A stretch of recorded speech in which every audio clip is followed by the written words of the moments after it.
for all the technique in the world, sometimes you just don't get any good ones. Yeah. And I feel like, wow, I got sent some really nice ones recently. Probably the only real up-tempo moment on the album is called A Sky Full of Stars. Yeah. And this is your collaboration with? Well, it was produced with Paul, but also with Tim Bergling, who goes under the name of Avicii. Avicii, right. So let's talk about Avicii for a second, because for a lot of people, he falls under the category of EDM. And yet I've spoken to several people who've been in the studio with him who just say that he's incredible. Not to say that people who make EDM aren't, but you think of EDM as a sort of 100,000 people in a park kind of scenario. Which is awesome. Which is great if you're in the park, but, you know, he seems to be going deeper into, and this is a big cosign from you to work with someone like that. What was he like to work with? Well, what happened was this: the rest of the band were, you know, because we now like share custody of the band, so we do 2 weeks together here, then we have a little rest, then we have 2 weeks together there, which is very healthy for the way we work. It means we really value our time together. So, in my brain, I was like, we don't have track 8. We don't have track 8, like the release, the euphoria, the like. Right.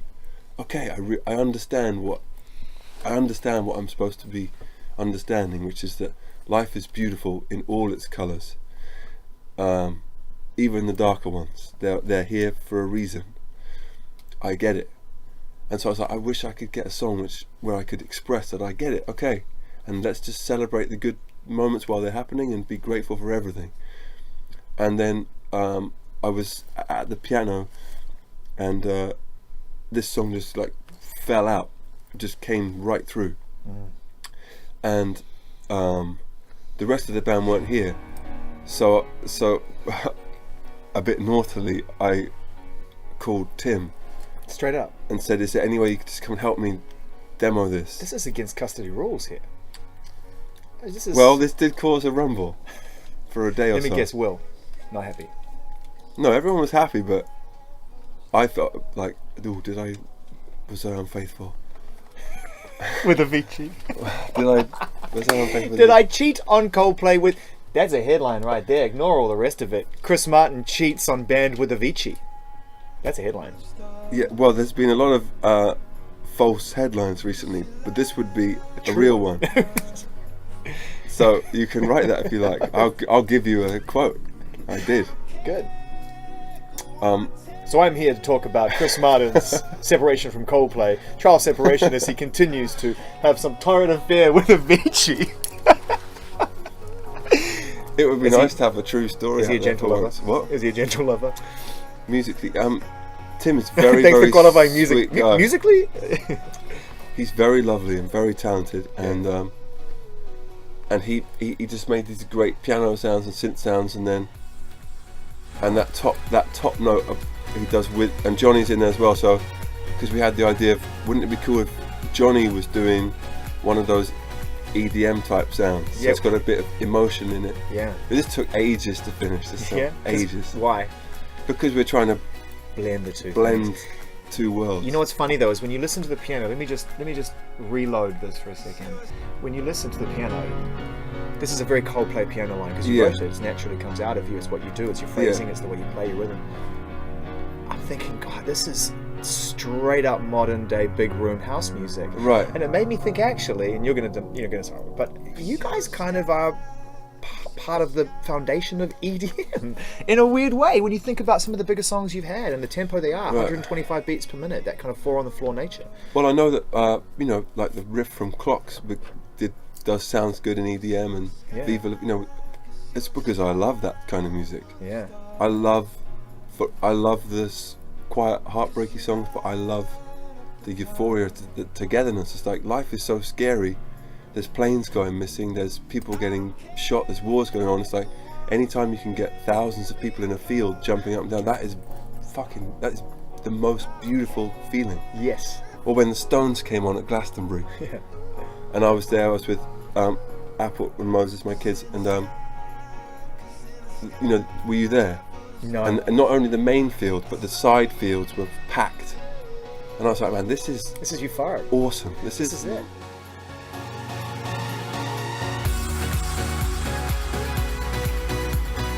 I love it, man. I think this is a great record. I think it's a great collaboration because I think that there's enough. He produced it. It's a move for him into producing other people's things. It's a good move. And Paul, Paul did some as well. I've got to give credit where credit is due. When was the last time you talked about Glastonbury and the Rolling Stones? So obviously that was one of the times. But do you get a chance to kind of go out and seek that euphoria? And do you go clubbing? Do you go to festivals? Do you try and put yourself in that position? Absolutely. The last, we went to see Kanye the other day. Yeah. Well, that was a few months ago, actually. Yeah. I mean, lots of people. Yeah. I went to see Justin Bieber. Good show. Yeah. Went with the Now kids? that's someone who needs a fill. It's like that guy is very talented. Or he needs a Will or a John. It's like, it's other people go through much crazier stuff in the world. Let's qualify it. But a young guy like that needs nice people around him to just, because there's a lot coming at him. There's a lot, and especially now the noise that people throw back at you is very loud, and so I feel for him because he takes a lot of shit. Not to condone all, but he's a teenager. He's a teenager. Yeah. I was getting booed off my school stage at that age, or just below that age, literally. And thank goodness it wasn't being filmed for YouTube, because Yeah, but that's true, because nowadays it would have been. Someone would have had a phone up. Oh my God. And you'd be sitting at home going, well, that's it. My career is over on my first performance at school, because the audience that I know, that are the only people I can relate to, think I suck. I was in a band when I was 16, which Phil was in as well, actually. What were they called? I can't say, because I realise in retrospect it's quite a racist term. Okay, fine, let's We move were called on. the Rockin' Honkies. Right. I didn't come up with the band name. Right. And I didn't know what honky meant. Right. So I was like, sure, I'll be the piano player. I was the piano player. Well, that's a honky-tonk thing. So I was a piano player. It was a rhythm and blues band at school. And it Sounds horrendous.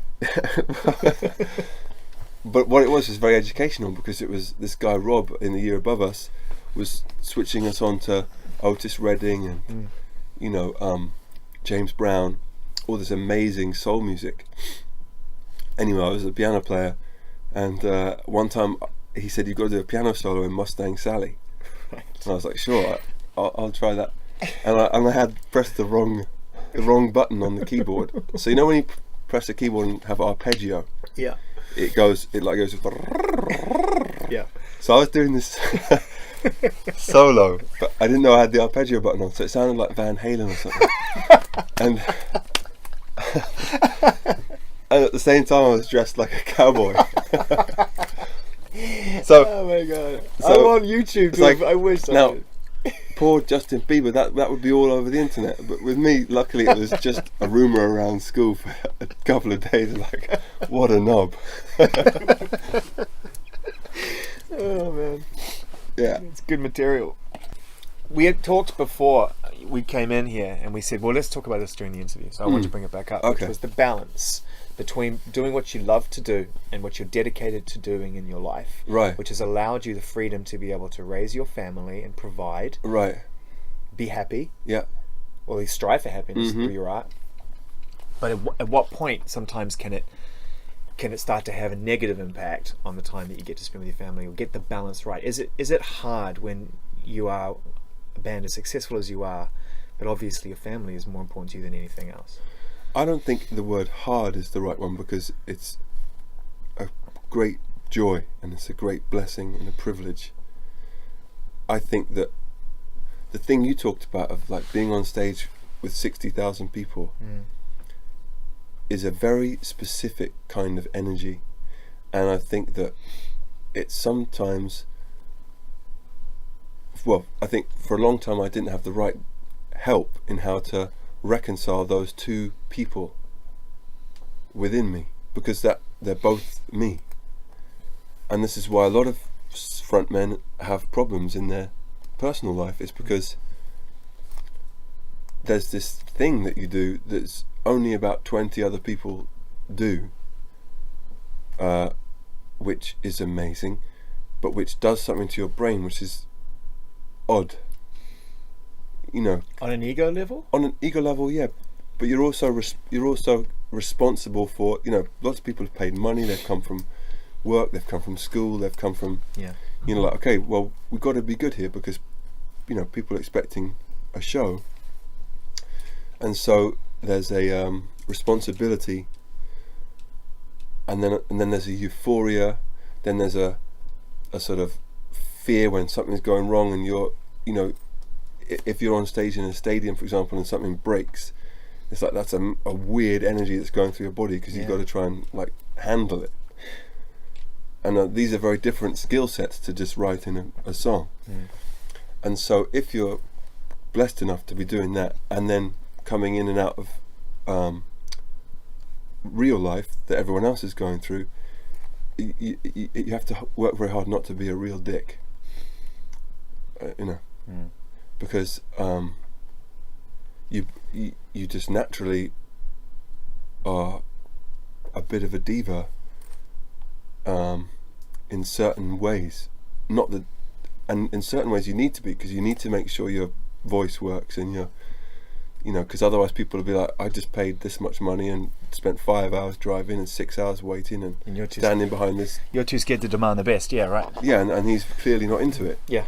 So we don't want to do that. But before I met these kind of teachers that I've been blessed enough to find, and started reading some of this work, I was just a bit lost with, you know, which is the real me. But now I understand that they both are.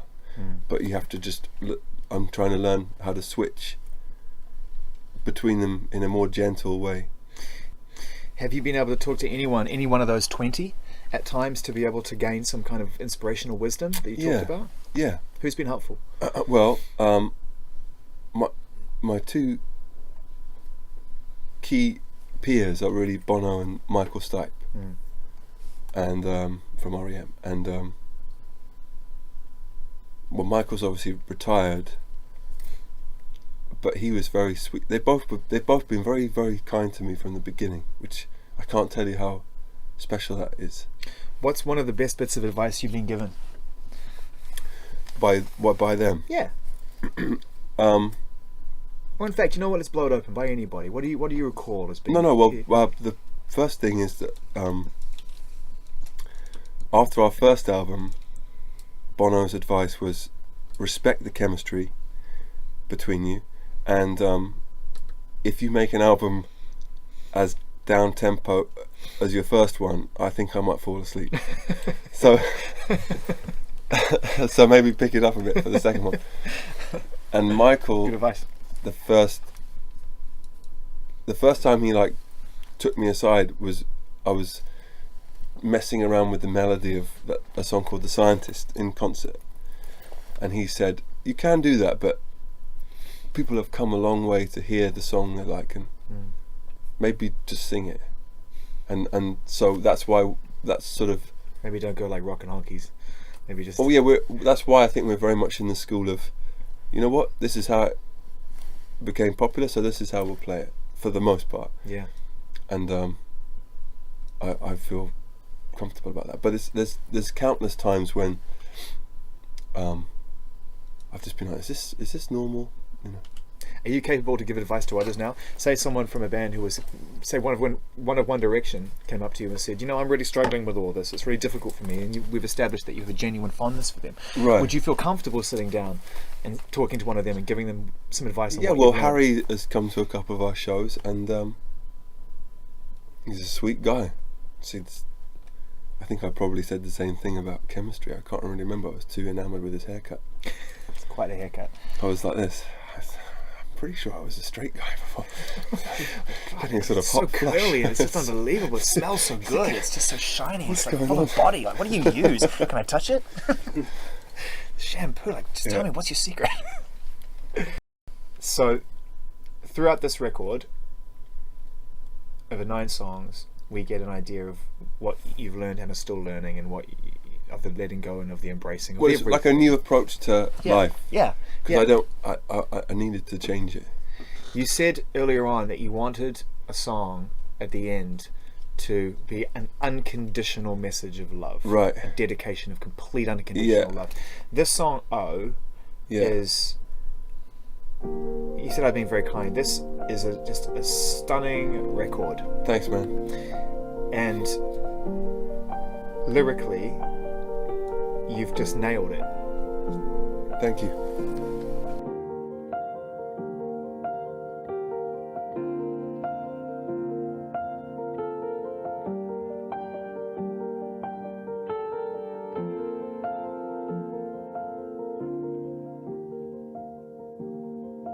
Flock of birds hovering above,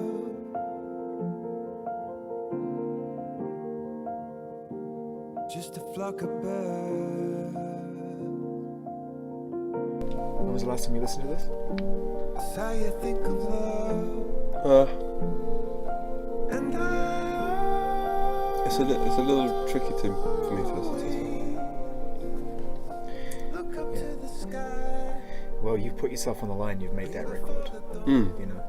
I'm very proud of that message, though, because I don't want to get too personal because of the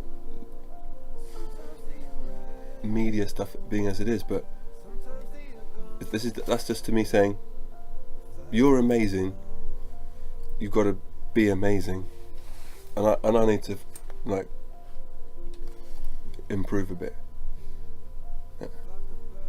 It's hard for me to listen. It's hard for anybody to listen. You killed me with this record. Yeah. You know. Thanks, man. But let me talk about the sneaker line I'm working on.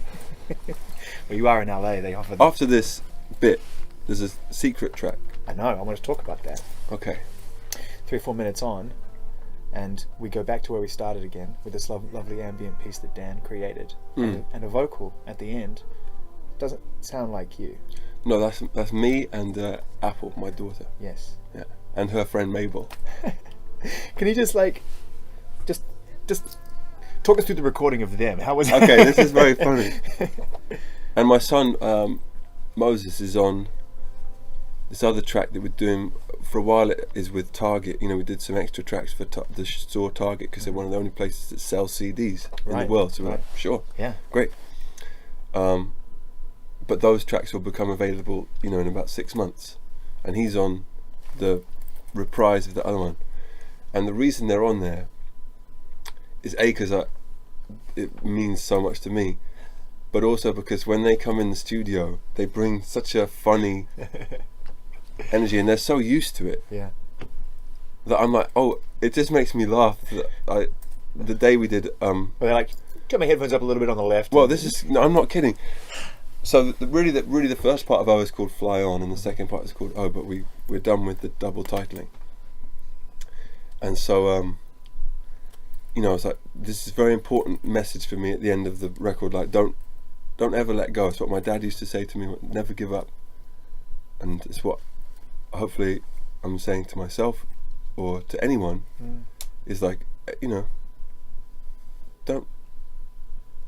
For example, we've had some friends recently who've killed themselves or gone really down the wrong thing only because of not having the right people around them, which is so sad. And so for me, like, having my baby essentially singing that is very powerful to me. So it's quite a selfish inclusion. The rest of the record is meant for everybody else, but that little bit is for me because that's what we'll have at the beginning of our show, and it's like, it gets me when I hear it. I'm like, oh yeah, life's great. She's a professional in the studio. One take? I'm sorry, yes. One take? In the studio. So you wanted the story. So she was with her friend Mabel. They flit in and out in the studio because there's a room upstairs with some toys and stuff, which they kind of prefer. But I said, they were listening. She said, "Oh, what's this, Dad? I like this." And I said, "Oh, it's called Oh. Do you want to? What if we put a mic up? Will you and Mabel maybe sing it?" Sure. No big deal at all. They don't. I think because they're so used to pop stars being around the house or whatever. Singing is just. It doesn't. they don't understand really that Jay-Z is not just a person. They just think he's a person, and he's really good at rapping. Yeah. Well, and they're right. And they are right. Or whoever it is, you know. And so the studio for them is the same thing. They've grown up every day. Like, they don't. It's so it's just fun. It's Uncle Jay. So it's just fun. So we put an SM58, and I said, can you just sing this with me? And we all sang it together. And then they got bored and left. So you only get one take. They're like Frank Sinatra. They did 2 takes. They did 2 takes.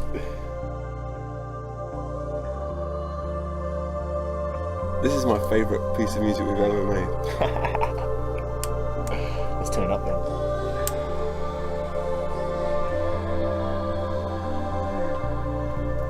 And then it has a sound on the end by Madion. Oh yeah? Yeah. There's a big... You just hired him to do that one? That. That's it? Yep. Nice. Did you ask him for that? Can you just give me a... We did a day with Madion. He's amazing. Yeah, brilliant. On a track that I was too up tempo for this.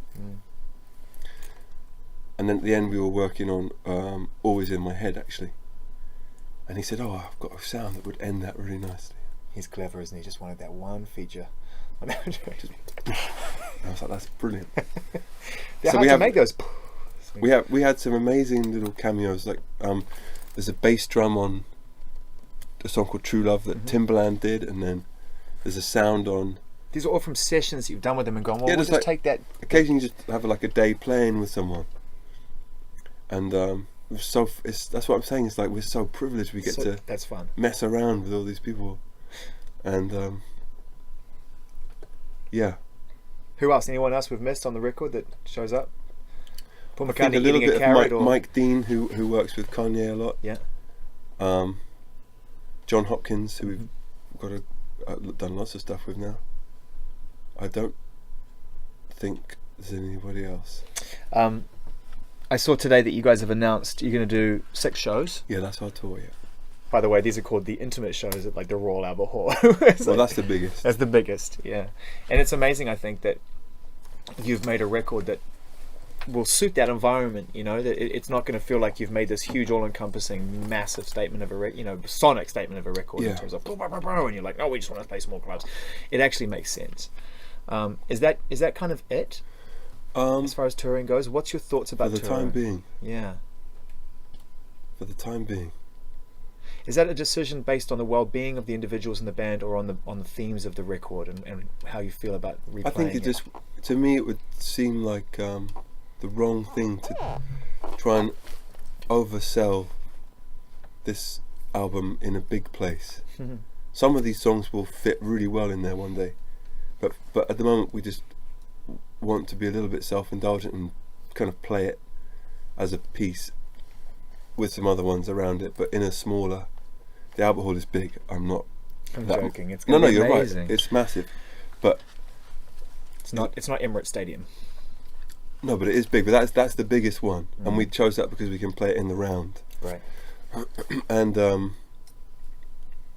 so yeah, that for the moment that'll be it. Do you think, and this might be one of the toughest questions I've asked you, I hope you don't mind, do you think you can ask me anything, man? Do you think you'll ever be able to play a song like "Oh" live? Yeah. You do? We did already. You've done that song already? Yeah, we did. This is what we really wanted to do, I'll tell you the truth, is we wanted to do this 360 tour. Not quite as big as U2's, but we, with our friend Misty, in fact Phil and Misty made this theatre. We built a theatre inside a sound stage, like a film stage, where they shot The Wizard of Oz, actually. And it was this circular thing with a roof that goes over the top, like a mini Albert Hall, all screens. And then we play in the middle, and about 900 people sit around, and then there's like stars hanging up, and then these people called Bison, these 2 great guys, helped us make all this beautiful content. And so we made this immersive concert, and we wanted to tour that, but it costs $4 million every time we want to build it, so we couldn't tour it. So instead we made a film of it, and we've done that. We filmed that. So we did 4 shows. So it cost $4 million to make this film. It cost about $4 million, yeah. Wow. But we had sponsorship and to make it easier and to make it work, and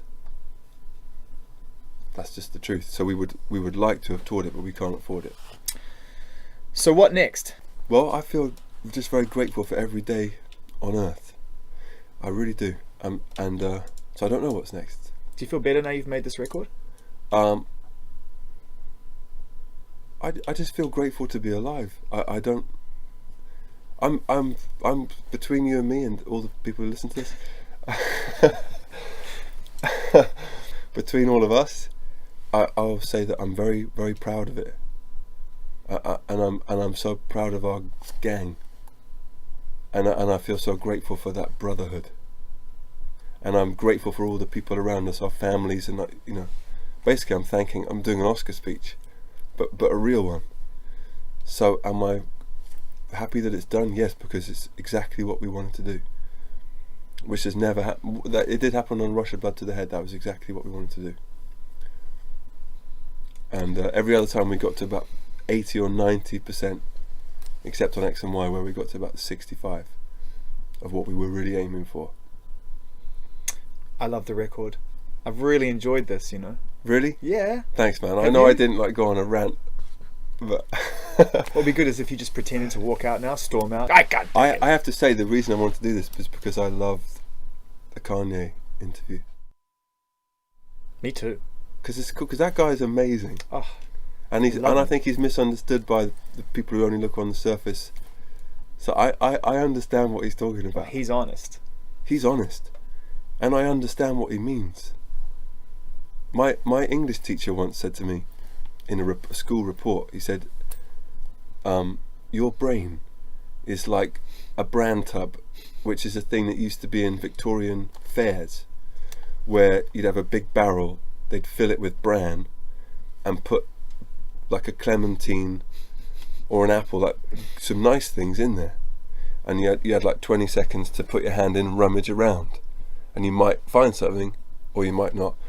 And that's what my English teacher said. My brain was like basically a load of crap with some gems in it.